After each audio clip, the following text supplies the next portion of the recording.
If you want to up your plank game this new year, look into this board from Stealth Fitness. It causes you to forget that you're planking because you're playing games while you do it. And it has this movable board, a rotating base that causes you to. So right now I'm flying a hang glider, and I'm trying to make it through targets, but I keep running into hot air balloons. And my goal is 3 minutes a day. So this app tracks my progress. Oh, I just crashed.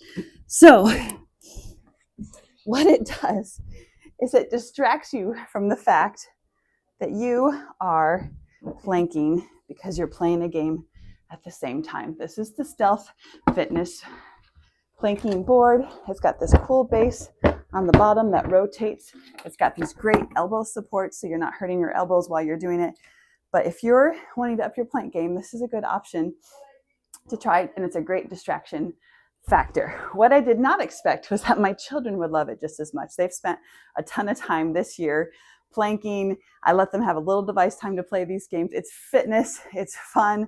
They're all getting stronger. We're all getting stronger. I'm obviously a beginner. I'm still planking on my knees with the goal to get up to my toes, but it doesn't really matter. It's fun regardless. Your phone sits in that little spot right there. You put yourself in whatever plank mode you can tolerate, whether knees or feet, and try it. It tracks your progress, helps you get up to whatever your goals are. My goal is 3 minutes a day. So something to try if you're trying to up your plank mode this year.